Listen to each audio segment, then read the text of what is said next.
Welcome to the Everyday Spy Escape Workout. My name is Andrew Bustamante, and I am the founder of EverydaySpy.com.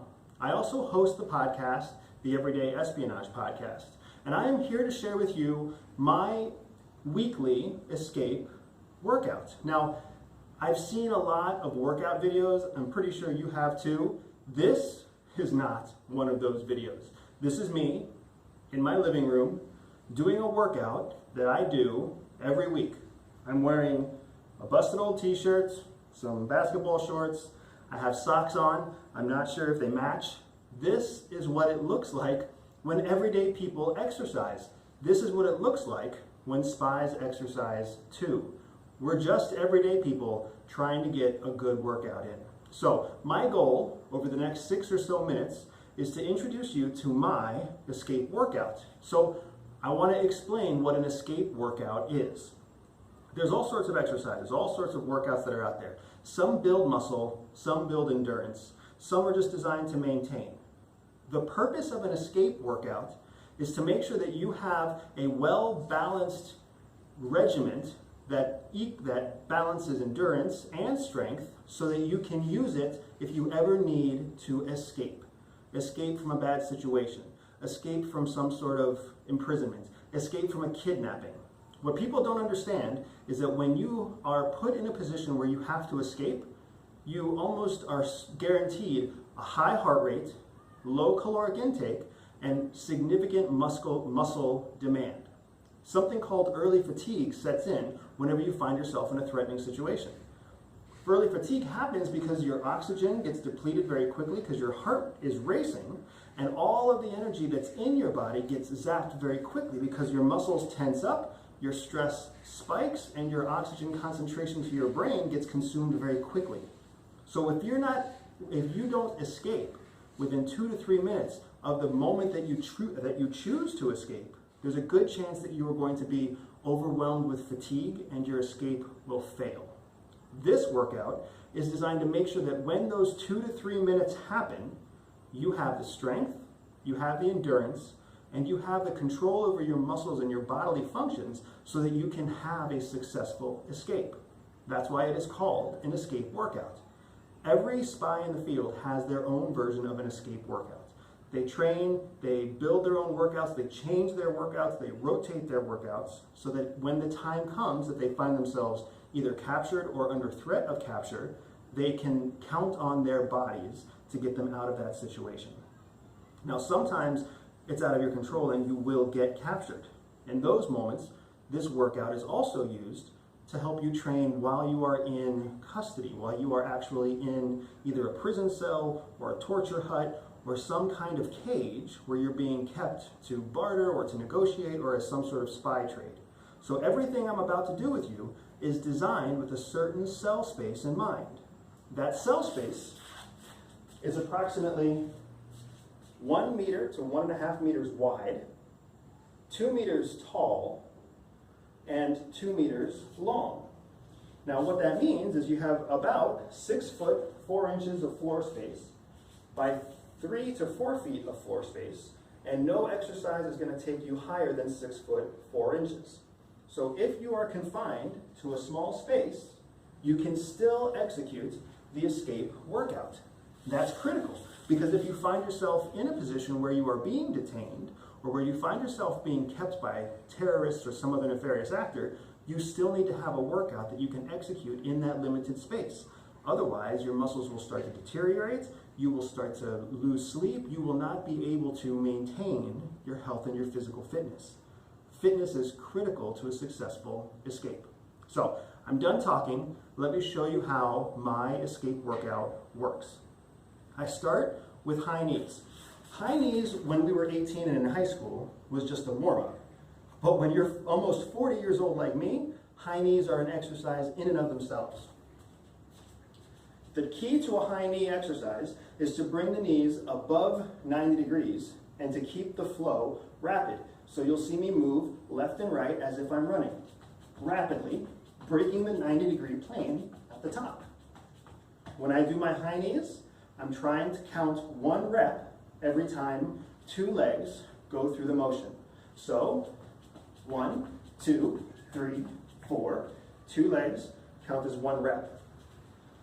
After I finish high knees, I move on to mountain climbers. Most people understand mountain climbers to be an action that happens between your front arms, where your knee comes up like this.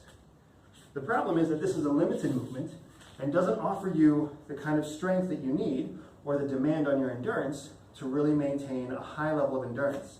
So for me, I like to use mountain climbers that go outside of my hands, like this.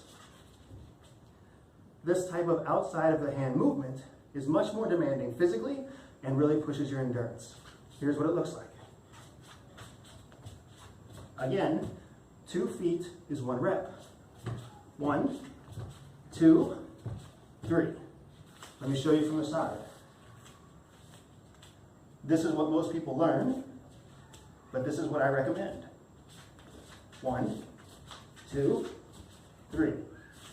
That is your mountain climber exercise. From mountain climbers, we move to another leg exercise, squat knee thrusts. Everybody knows a good air squat. Knees point out at 45 degrees. You want to have neutral hips that kind of sink down between your legs. That's a good squat position. To add the knee thrust, what you do is you explode up and thrust your knee in the middle of the squat. So, squat, thrust, squat, thrust. By lifting your knee, you're adding a dynamic movement that increases the intensity of the exercise. Everything we're doing in the escape workout is supposed to increase our endurance and increase our strength. Even as I go through this brief example, you see how it's starting to increase my demand for oxygen. So let's continue. We've done 3 leg exercises. Let's move to upper body. I want to show you a variation of the shuffle push-up. Now the problem with a normal shuffle push-up is that it will move you very quickly outside of my 3-foot confine. So instead, I have a variation. In my variation, you push up and you shuffle over and back. And you push up, you shuffle, you push up, you shuffle. This is a shuffle push-up. Unlike your leg exercises, where you need both legs to count as 1 rep, every push-up uses both arms. So you count them with every push-up. 1, 2, 3. That's the shuffle push-up. From the shuffle push-up, I want to move back to legs to introduce the jump lunge. Jump lunge is a little bit difficult to show front facing, so I'm going to go sideways for you. But remember, this still fits inside the confines of our planned holding cell. We start in a lunge position because you'll be jumping. If you're in a 6'4" cell, you don't have a lot of space above your head to actually launch from a full standing position. That's why we start in a lunge position. Then, when you lunge, you never go above that 6'4". So you're still getting the explosive action, you're still getting the exercise from the lunge, but you're never breaking 6'4". The last thing you want to do when you're being detained is crush your head against the cement ceiling. That's not going to be good for you, and no one's going to offer you first aid. They're going to laugh at you for exercising. All right, back to arms. I want to introduce you to something called the Sphinx Push Up. The Sphinx Push Up is a very good push-up because it doesn't just work triceps and chest, it actually brings in the shoulders in a unique way. So you take what is known as a Sphinx position. So you have your hips up and you have your elbows down. In the Sphinx push-up, you actually push up with the palms of your hands. It's very demanding on your shoulders and on your triceps. This makes this a really powerful push-up move. From the front, it just looks like a controlled press. And you push and press your way through the exercise. Again, each rep counts as 1. Both arms are at work. That means both arms working is 1 rep. All right, moving on to abs. I want to show you something I call the eagle push-up. I would love to take credit for the eagle push-up myself, except I actually learned it from General Petraeus, who was once the commanding general to CENTCOM, and then went on to become the director of CIA. I was a workout buddy with General Petraeus anytime he traveled to Asia, and he used to destroy us with the eagle push-up. So, eagle push-up, you put your hands on your ears, not on the back of your neck. Back of your neck runs the risk of pulling on your head and pulling the muscles in your shoulders. Instead, we actually touch our ears because you can't pull your ears off. So we're going to put our hands on our ears, we're going to lay back, full recline, and then we're going to move to lift our knees and our elbows to our knees with our arms moving almost like the wings of an eagle. When you come back down, you don't want to touch your feet or the tops of your shoulders back down to the ground. The goal is to crunch over and over again in that eagle position. It's fantastic because it works your upper abs, it works your lower abs, and it works a whole bunch of stabilizers between your shoulders and your thighs. So it's a really nice controlled movement that balances the weight basically on the tailbone on your backside. So it's a very nice full body abdominal based movement that helps build that endurance and build that strength. To end the whole workout, I use something called Arrested Superman.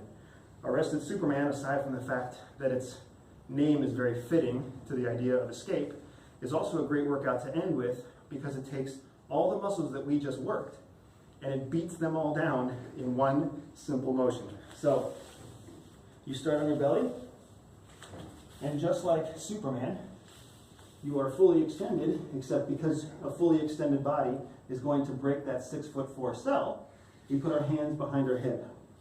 This is where the arrested position comes from. And then you arch your back to lift your legs and lift your shoulders up, like this. Hold it for a second, put it back down. Lift it up, lift it up, lift it up. That movement of lifting your legs is working your glutes and working your lower back. By having your arms pinned behind your neck, you're actually putting significant stress on your shoulders and on your upper back to make those workouts all the more effective. Everything we're doing will get your blood up and get you sweating, like you can see. But more than that, it brings your whole body into one full spectrum exercise. Endurance and strength and toning. It does it all without burning too many calories, which is important because you want to retain your calories when you're in captivity. My target for this workout is to do each exercise 20 reps, one time, beginning to end. One exercise, 20 reps, one exercise, 20 reps, right on down all the way through the end. In total, there are 8 exercises from beginning to end. 20 reps for each exercise is what I consider one complete escape workout. Now that's me. I am a 39-year-old, 5'11", 160-pound male. I have worked out for most of my life, and this workout is still challenging to hit at 20 reps. If you are less experienced, or if you are older, or if you have any kind of physical injuries, you want to adjust the workout to meet your needs. But with every escape workout, the goal is to have the same number of reps for every exercise. That way you always identify which exercise is your weakest area, your weakest link. And then as you get stronger at the weakest area, you can increase the number of reps for all the other exercises until everything is in balance and everything is equally strong. Once you get to 20 reps, do not go past 20 reps. Remember that the escape workout is not there to help you build muscle. It's there to help you escape. It's there to help you be ready to call upon the resources that your body has in the moment that you need those resources. That's the Everyday Spy escape workout. My name is Andrew Bustamante. If you want to read more about this workout, visit me at everydayspy.com. I'll give you a nice write-up. If you would like to see more exercise from me, leave me a comment, send me a note. I have no idea whether or not people care about an everyday workout. I'm not beautiful like the people that you see in Beachbody. I'm not wearing matching clothes. I don't have any famous athletic gear sponsoring me. I'm just a normal dude going through a normal workout for kind of a unique purpose. If you like that, leave me a comment, send me a note, and I'll send more videos your way. Take care.